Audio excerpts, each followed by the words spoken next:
You've seen the posters, right? Be kind. Celebrate diversity. You've heard the assemblies about acceptance and respect. Schools today are full of good intentions. But for autistic, ADHD, dyslexic, or anxious students, the reality in the classroom can be a world away from those intentions. A child who needs a bit more time to process information gets labeled lazy. A student overwhelmed by noise is told to just get over it. A teen with anxiety is forced to do a presentation to build confidence, when it actually just builds more fear. This isn't inclusion. It's what we call performative inclusion. It looks good on the surface, but for the students who need support, it changes nothing. So, what does a truly inclusive school culture actually look like? It's not about a sensory corner tucked away in a forgotten hallway or a single workshop on autism once a year. A truly inclusive culture is one where every single student feels safe, welcome, and genuinely valued for who they are. It's where neurodiversity isn't seen as a problem to be fixed,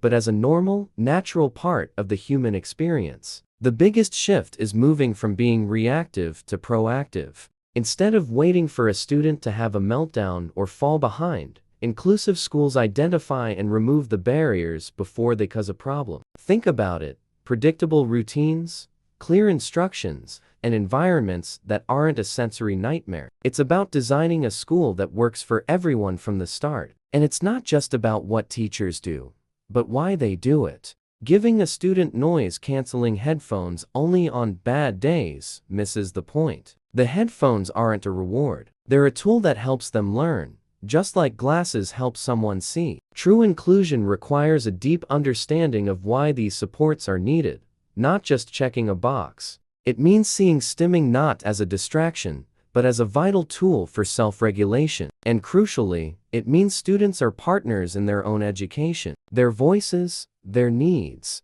their ideas, they matter. This can't be a one-classroom wonder. Fragmented inclusion just doesn't work. A student can't feel supported in English class, but then feel completely lost and overwhelmed in the noisy hallway or the chaotic lunchroom. For inclusion to be real, it has to be everywhere. It has to be consistent and predictable, from the principal's office to the playground, involving every single adult in the building: teachers, office staff, bus drivers, everyone. Many schools are already doing things like awareness weeks and parent information nights. These are great starting points, but they are not the end of the journey. What's often missed is the stuff that makes the biggest difference day to day. Things like the lighting in a classroom, the level of noise, and the visual clutter on the walls. These environmental factors can be the difference between a student who is able to learn and a student who is in a constant state of anxiety. Predictability is huge. When neurodivergent students know what's coming next, when routines are clear and changes are communicated ahead of time, their anxiety drops and their ability to engage skyrockets. Giving students choice and autonomy is another game changer. Allowing them to choose how they show what they've learned or where they sit can empower them and transform their experience of school. But above all, it's about emotional safety. A school has to be a place where students feel safe to be themselves, safe to ask for a break, safe to stim without judgment, safe to communicate in whatever way works for them. When that safety is missing, no strategy in the world will work. So why do so many schools with good intentions fall short? We see a few common gaps. Sometimes, staff know what to do, but not why. They might use a visual schedule, but not consistently, because they don't grasp how critical it is for that student's emotional regulation. Another gap is that support is often reactive. It only appears after a student is already struggling. Policies can also be too vague. Saying you'll provide reasonable adjustments means nothing without specific, concrete examples. And perhaps the biggest gap of all is the missing student voice. Time and time again, students say, "No one asked me what I need." They feel like they are being talked about, not talked with. But when schools get this right, when they build a culture of true inclusion, the results are incredible. We see fewer behavioral issues, better academic progress, and stronger relationships between students, staff, and families. Teacher confidence goes up, and burnout goes down. When students feel seen, understood, and supported, everything improves: their attendance, their effort, their happiness, and their future. So, how do we build this? It rests on 4 key pillars. First, staff training that goes beyond surface-level awareness. It needs to be ongoing, in-depth, and focused on practical neurodiversity-affirming strategies. Second, student education. We need to teach all students why their classmates might think, learn, or communicate differently. When peers understand and become allies, bullying decreases and empathy grows. Third, powerful partnerships with families and the community. Parents are experts on their own children. They need to be treated as equal partners in decision-making. And fourth, policies and systems that make inclusion the default. This means everything from the physical layout of the school to the way behavior is understood must be designed through an inclusive lens. The journey is about moving from performative inclusion, the posters and awareness days, to transformative inclusion. Transformative inclusion is visible in the everyday actions: the flexible seating, the sensory-friendly assemblies, the student voice panels, and the collaborative meetings with families. It's a culture built moment by moment, day by day. This series is your guide on that journey. We've laid the foundation, showing why moving from awareness to action is so critical. In our next videos, we'll dive deep into each of these 4 pillars, giving you a practical roadmap to build a truly inclusive school. We'll cover staff training, student education, community partnerships, and school-wide systems. This is the start of creating a school where every child doesn't just survive, but truly thrives. If inclusion is the heartbeat of a school, then staff training is its oxygen. But what happens when that training isn't working? Most teachers and school staff deeply care about their students. They want neurodivergent learners to feel safe, understood, and supported. The problem isn't motivation. It's knowledge, time, and confidence. I hear it all the time from educators: "I want to help, but I don't know what to do." Or, "I've tried strategies, but they don't seem to work for the student." Or, "I need training that fits a real classroom, just theory."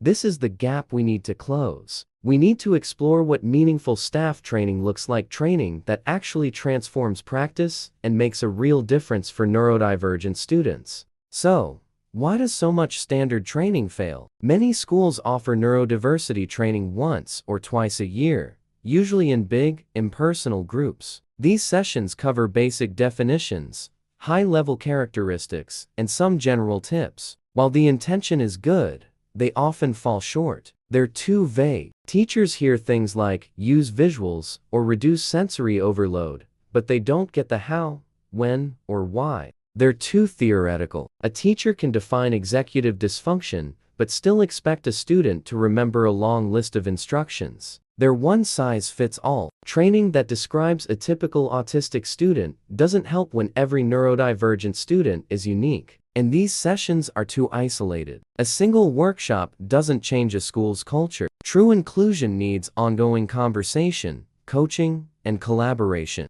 Finally, they're disconnected from the school's actual environment: the specific classrooms, the behavior policy, the sensory chaos of the hallways. This disconnect makes it almost impossible for staff to apply what they've learned. To build a truly inclusive school culture, we have to shift our approach. Training must be practical, collaborative, ongoing, and tailored to the school's context. It needs to be neurodiversity affirming and based on evidence. It should feel less like a lecture and more like a conversation, coaching system, a shared commitment. It's an investment not just in students, but in staff confidence and well-being. So what does effective training actually look like? First, it's about understanding the neurodivergent experience from multiple angles. We need to move beyond just listing traits. For example, instead of just saying autistic students may struggle with transitions, let's explore why transitions trigger anxiety, the uncertainty,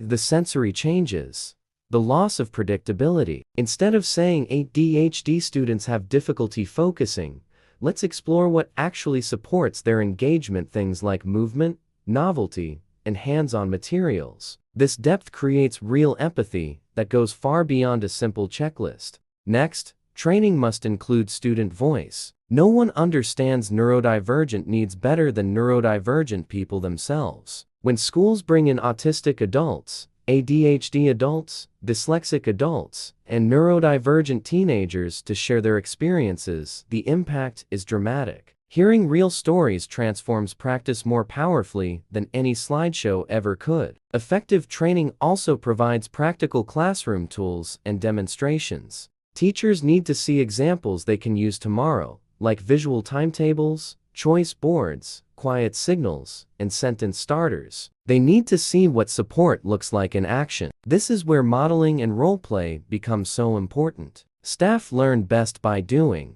not just observing. Imagine practicing how to respond to a distressed child using co-regulation strategies, or walking through the school hallways from a sensory-sensitive perspective.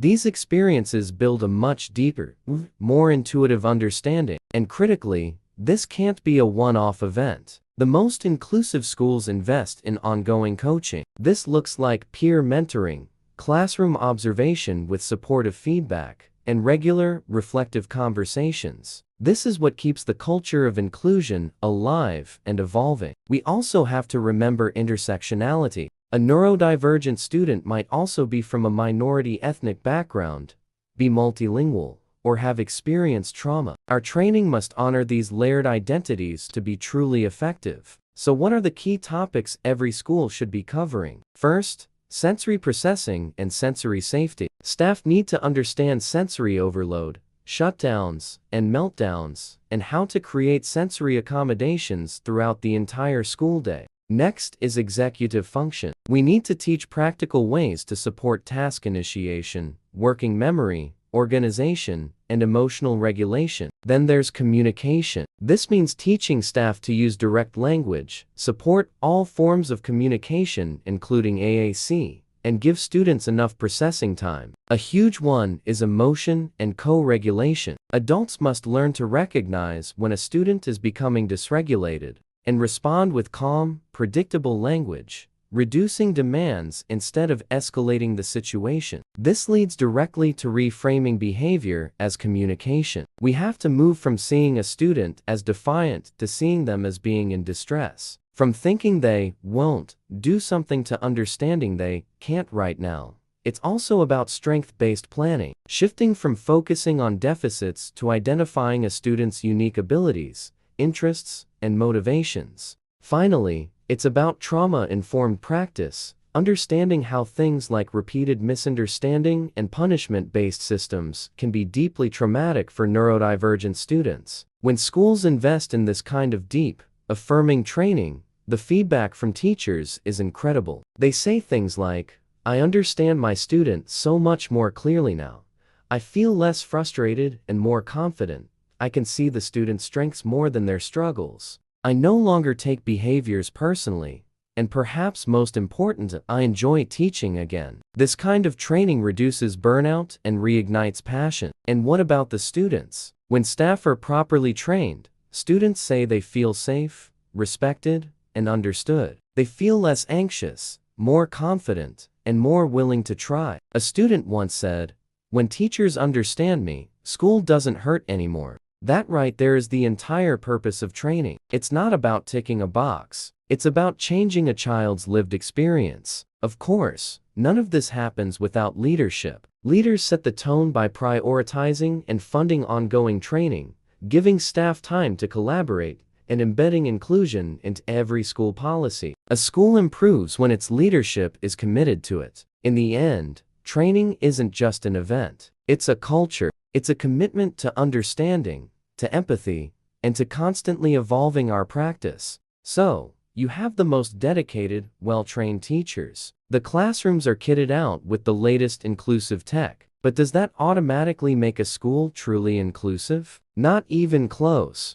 Because even the best staff can't transform a school's culture alone. That power lies with the students. The real school experience isn't just what happens in a lesson. It's the feeling in the hallways between classes. It's the chaos of the lunchroom. It's the social dynamics in the playground. Peers shape so much. A student's sense of emotional safety, their feeling of belonging, their confidence, and whether they feel free to just be themselves. A child can have the most wonderful teacher in the world, but if their classmates mock them for stimming, for using an AAC device to talk, or for wearing headphones to block out noise, then that school is not an inclusive space. Today, we're diving into how schools can build a student culture of empathy, respect, and genuine understanding, not by lecturing, but through meaningful education and representation that actually works. So why do students even need neurodiversity education? Well, kids and teenagers are naturally curious. When they encounter something they don't understand, they don't just leave a blank space. They fill in the gaps with whatever they can find.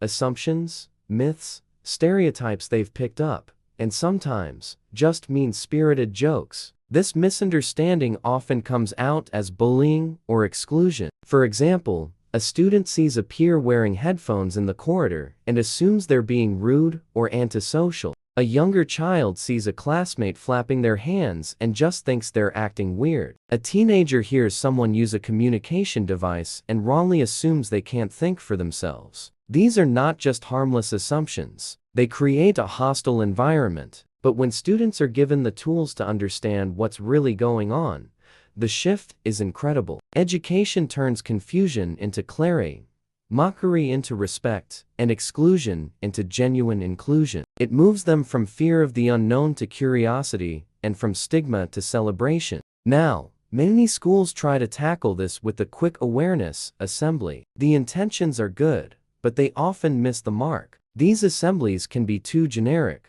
focusing on shallow stereotypes. They might frame neurodivergent people as inspirational stories of overcoming challenges, rather than just normal human beings. They talk about autism or ADHD as a list of problems, and worst of all, they often talk about neurodivergent students instead of with them. The goal isn't just awareness, it's acceptance, understanding, and action. So what does meaningful student education look like? It's about teaching a few core truths. First, that everyone's brain works differently. Neurodiversity isn't a defect. It's a natural part of human variation, just like differences in height or personality. Second, thinking differently isn't wrong. In fact, it's valuable. Some brains are wired to notice tiny details others miss. Some think in vivid pictures. Some can hyperfocus with incredible intensity. Different isn't less. Third, and this is a big one,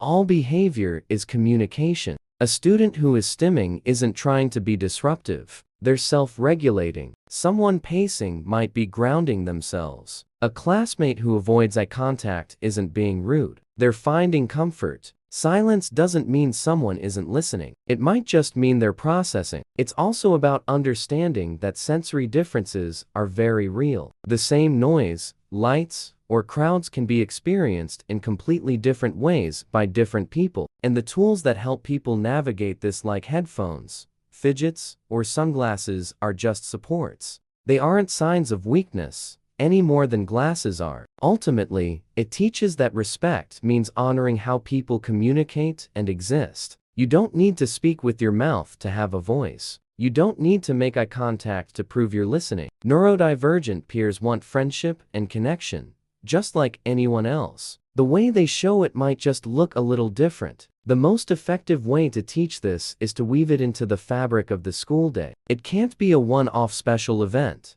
In P.S.H.E.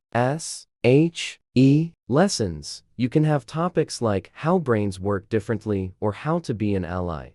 In English, you can read novels with well-written neurodivergent characters and analyze their perspectives. In science, you can study the nervous system and sensory processing. In art, you can celebrate visual thinking and design sensory-friendly spaces. Even drama is a powerful tool for this, using role play to practice perspective taking and different ways of communicating. When you normalize the topic, you eliminate the stigma. This education directly helps to build a peer culture that supports, rather than polices. So many neurodivergent students report being told by their peers to stop stimming, or being judged for their communication style. To change this, schools must actively teach a new set of social rules. Rule 1: different is not dangerous. A classmate acting in a way you don't understand shouldn't trigger judgment. Rule 2. If you don't understand, ask kindly or just stay respectful. Curiosity is great. Cruelty is not. Rule 3. No one owes you eye contact or so-called typical body language. And Rule 4. Offer help in the way the person asks for it, not in the way you assume they need it. True support is a collaboration. Finally, the most important rule of all.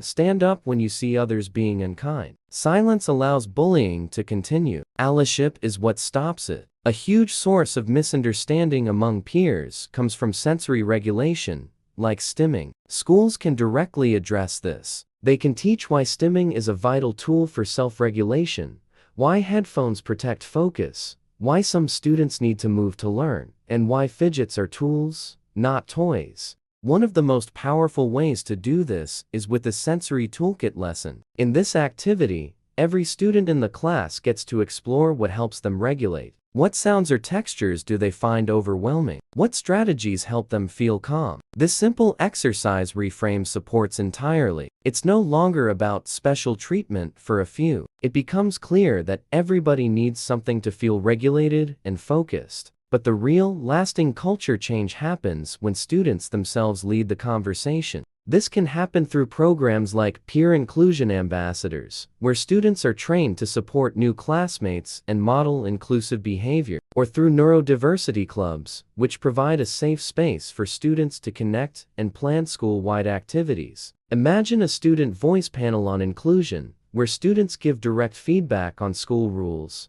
classroom layouts, and social events. Or creative projects, like students making their own posters, podcasts, or videos with titles like, "This is how my brain works." When students are the ones delivering the message, their peers listen in a way they never would with adults. This approach also transforms how schools handle bullying. Punishment alone rarely works, but understanding does. When a student understands why a classmate communicates differently, or why they get overwhelmed by noise, the entire dynamic shifts. They're no longer a target, they're a person. Instead of just punishing the behavior, schools can use restorative approaches to guide conversations, challenge assumptions, and empower bystanders to step in. Inclusion grows through education, not through fear. And finally, it's about how we celebrate neurodiversity. Forget the generic awareness weeks that flatten everyone's experience. Let's celebrate the actual strengths that come with thinking differently, the creativity, the unique problem-solving skills, the deep focus, the honesty, the resilience. The focus shouldn't be on inspiration, but on shared humanity. Representation is a huge part of this. Students need to see successful adults who are neurodivergent. They need to learn about the autistic artists, the ADHD entrepreneurs, the dyslexic authors. This representation sends a powerful message to neurodivergent kids. There is a place for you in the world, and it tells their peers, thinking differently is a normal and valuable part of our world.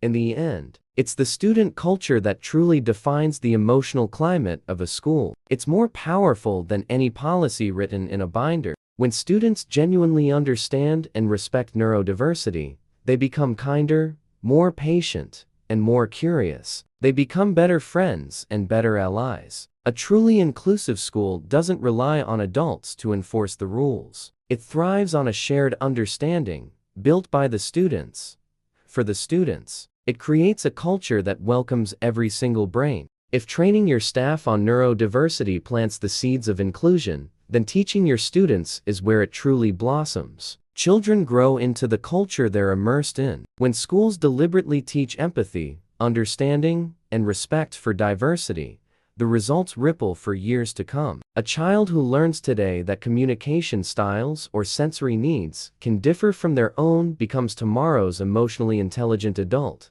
So, how do we build this culture at the student level? It's not about one-off awareness days. It's about consistent, age-appropriate learning that helps students see neurodiversity, respect it, and ultimately, value it. A surprising amount of school conflict and misunderstanding doesn't come from malice. It comes from confusion. Students often don't know why some classmates wear headphones, why someone needs more time to answer a question, or why certain movements, like stimming, aren't weird, but are actually self-regulating. Children are powerful observers, but without guidance, they can be terrible interpreters. If they see someone behaving differently, their brains fill in the blanks, and those invented explanations are rarely kind. But when schools proactively teach what neurodiversity means, how different brains work, and how to communicate respectfully with all peers, those misunderstandings shrink dramatically. Educated students don't fear or mock differences, they normalize them. A classroom where students understand neurodiversity is safer,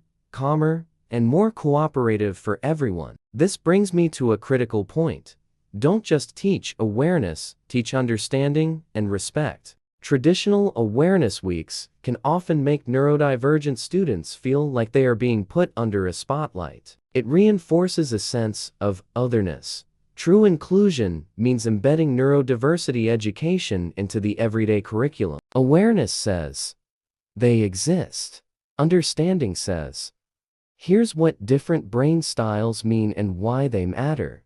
And respect says, we value these differences and support everyone. So, how do we tailor this education for different age groups? Let's start with early primary, ages 4 to 7. Young students don't need diagnostic labels. They need simple, powerful ideas like, everyone's brain works differently, and different doesn't mean wrong. Picture books are fantastic tools here, focusing on sensory differences, various communication styles, and celebrating individual strengths. Activities can be as simple as drawing what our brains love, going on a class sensory walk, or using puppets to role-play. The goal is normalization, not clinical explanation. For upper primary students, ages 8 to 11, you can introduce more nuance. They can grasp concepts like sensory overload, executive functioning differences, and the crucial idea that fair doesn't always mean the same.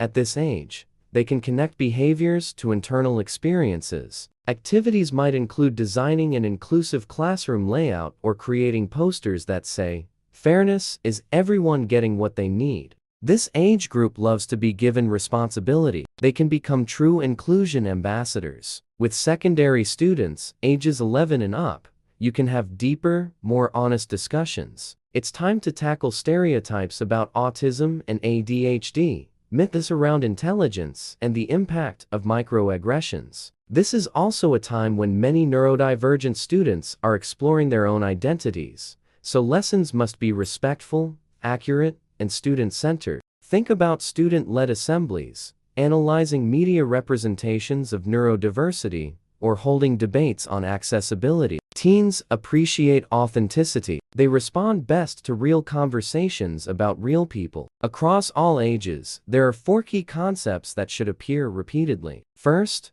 people have different sensory needs. Loud noises, bright lights, and fast movements can affect people differently. Understanding this can prevent so many conflicts. Second, people communicate differently. Some use fewer words, some are very direct, some need more processing time, and some use assistive technology. This needs to be normalized. Third, fair isn't equal. A student using headphones isn't getting special treatment. They're getting equity, the tool they need to succeed. And fourth, differences bring strengths. Students should see daily examples of how different thinking styles contribute to problem solving, creativity, and innovation. This builds the idea that neurodiversity is a source of community strength. To help your staff, it's useful to have some simple scripts. For younger kids, you might say, everyone's brain has things it loves and things it doesn't. Some brains like quiet, some like movement. All brains are good brains.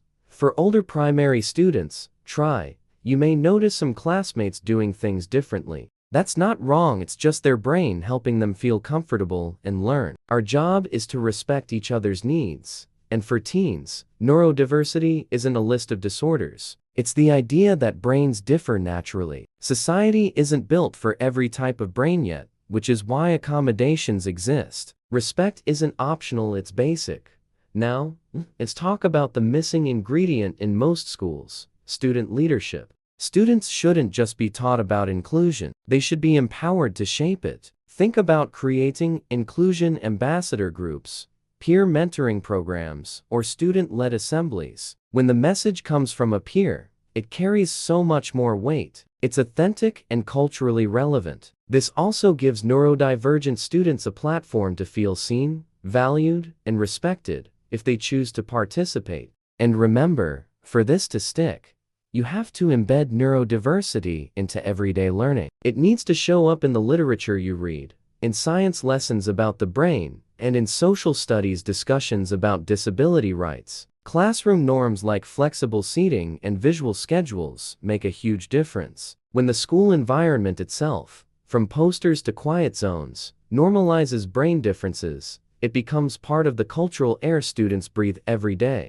This approach is also the most effective way to prevent bullying. Punishing bullying after it happens is reactive. Educating students beforehand is preventative. When peers understand what sensory overload feels like or why someone might not make eye contact, the social landscape becomes so much gentler. And finally, note on helping neurodivergent students educate others. Some students love sharing their experiences. Others want privacy. Both are valid. We must provide opportunities, but never pressure. Empowerment without exposure is the key. Offer them a platform, but always protect their dignity and their right to choose. Imagine a school where students naturally give each other processing time, where stimming is accepted, where accommodations are seen as tools, not privileges. This reality doesn't come from a single assembly. It comes from consistent, age-appropriate, and emotionally intelligent education that's woven into the fabric of daily school life. It comes from a simple, powerful message repeated from the first day of school to graduation.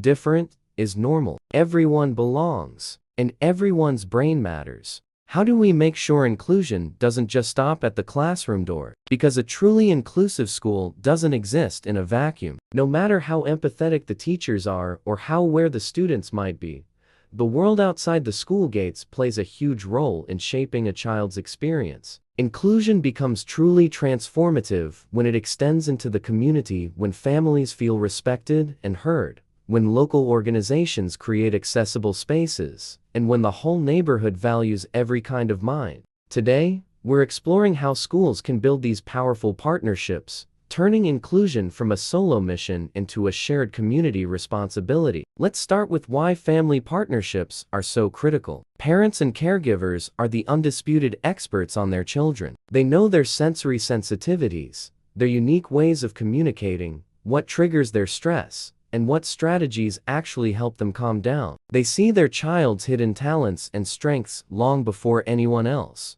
But too often, families feel sidelined. Their involvement gets reduced to occasional meetings, responding to incident reports, or being told about a decision that's already been made. This needs to change. When schools shift from simply informing families to truly partnering with them, the results are incredible. Students get consistent support at home and at school. Families feel trusted and empowered, and schools gain a much deeper understanding of the student, far beyond what any formal assessment could show. Research proves it. Strong family-school collaboration boosts academic achievement, improves emotional regulation, and deepens social engagement for students. It's a win-win that reduces stress for everyone involved. So, what does effective collaboration look like? It starts with treating families as equal partners. First, respect their expertise. Ask questions, listen deeply, and actually implement their suggestions. Their lived experience is just as valid as any professional assessment.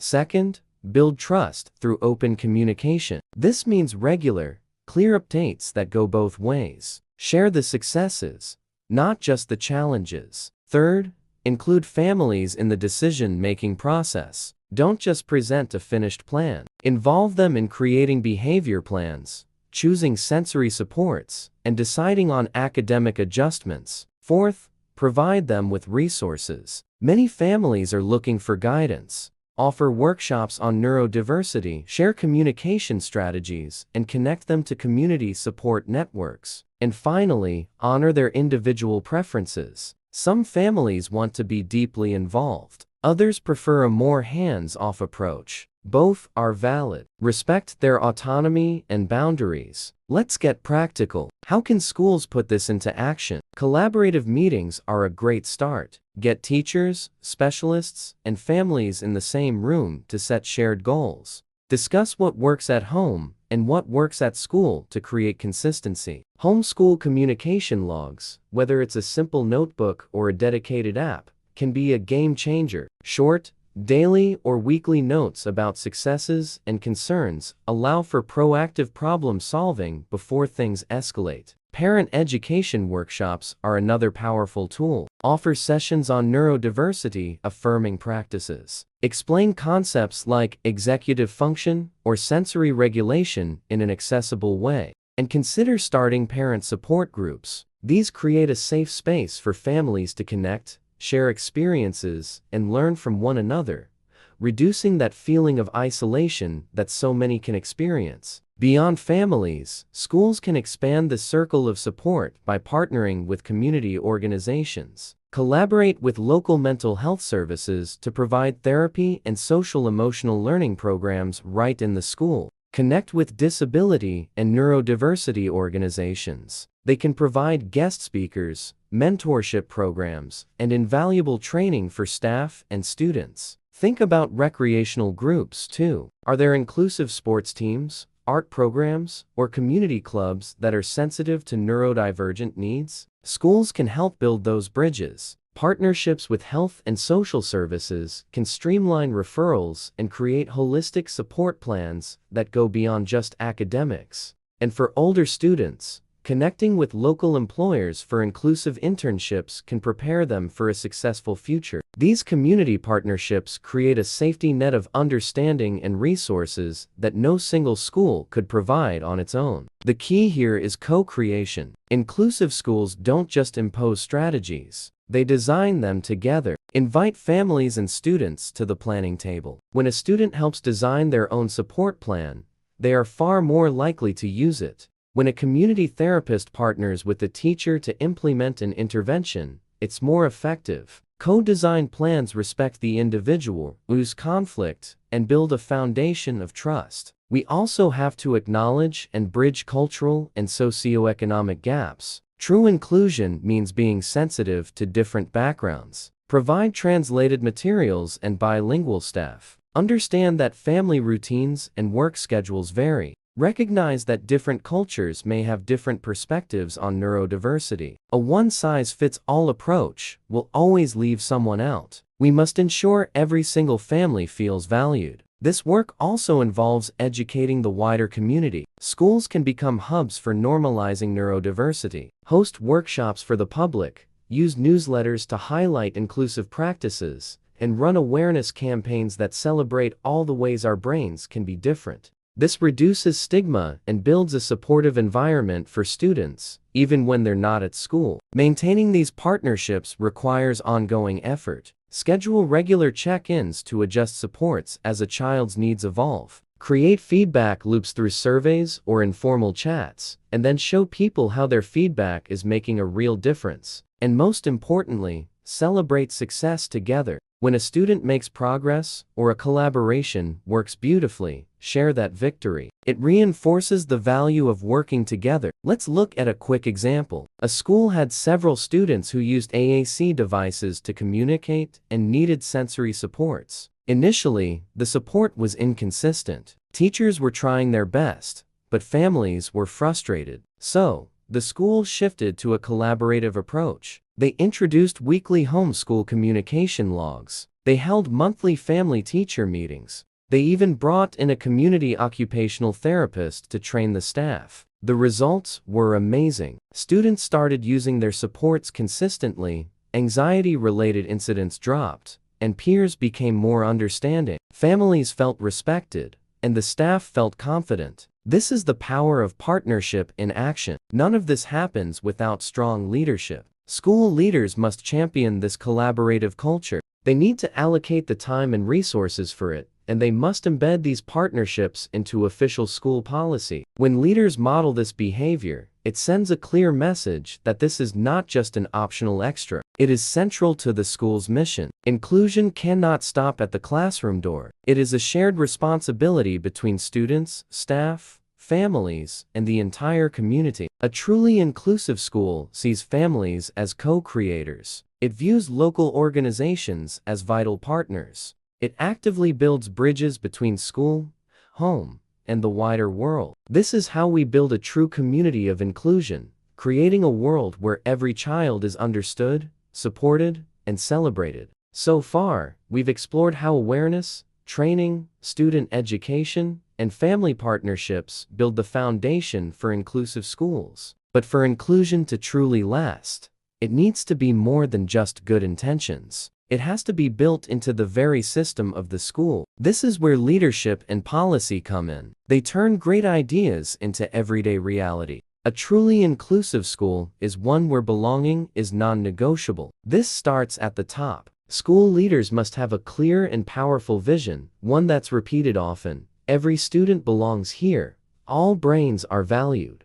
We celebrate our differences. This vision isn't just a poster on the wall. It guides every decision, from who gets hired to how the budget is spent. When leaders visibly commit to inclusion, everyone else understands it's a priority. They allocate resources for things like staff training, sensory-friendly spaces, and specialist support. Without that investment, inclusion is just a nice idea. With it, it becomes action. Policy is the tool that makes inclusion fair and consistent for everyone. Think about it.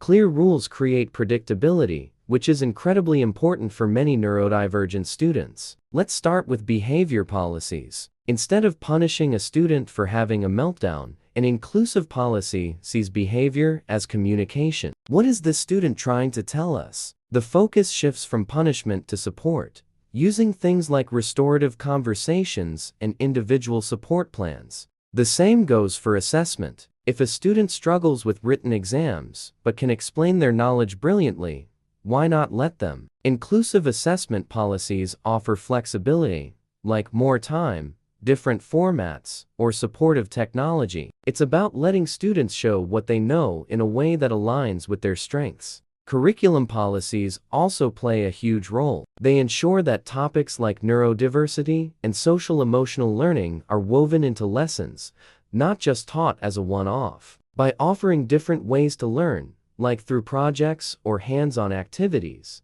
we give every student a better chance to connect with the material. And finally, accessibility policies make sure the physical environment works for everyone. With things like quiet rooms and clear communication supports for nonverbal students. But who makes sure all this actually happens? That's where leadership structures come in. Inclusion can't be one person's job. It needs to be a team effort. School leadership teams should include specialists, like the Special Educational Needs Coordinator, and make inclusion a regular topic of discussion at every meeting. We also need to support our teachers. Experienced staff can mentor new teachers on inclusive practices, creating a culture of shared learning. And of course, we need to use data. By tracking things like student well-being, attendance, and how often accommodations are used, we can see what's working and what's not. This allows leaders to make informed decisions instead of just guessing. Sustaining this change requires continuous learning. The world of neurodiversity is always evolving,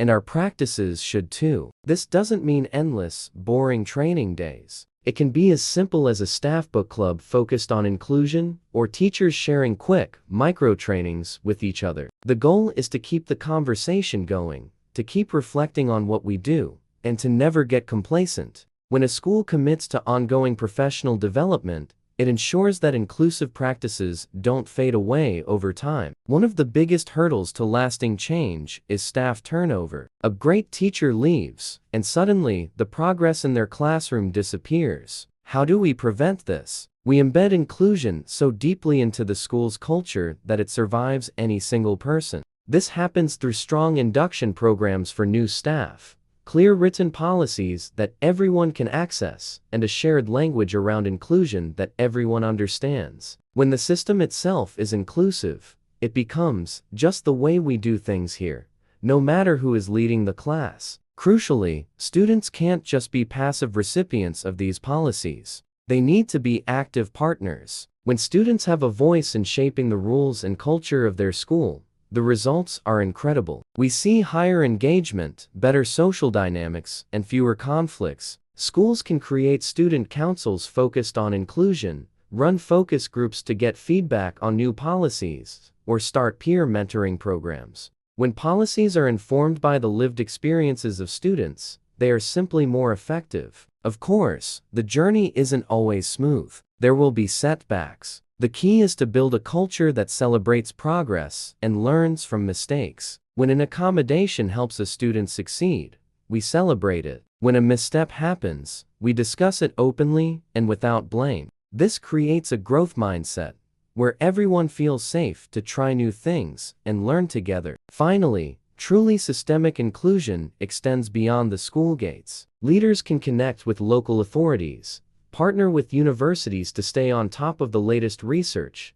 and collaborate with other schools to share what works. When the entire community reinforces the message of inclusion, its impact becomes that much more powerful. Leadership is ultimately about role modeling. When leaders use inclusive language, respect different communication styles, and act decisively when exclusion occurs, they show everyone what is expected. So, let's bring it all together. Inclusion isn't just a project or an initiative. It becomes a living, breathing culture when a few key things happen. 1.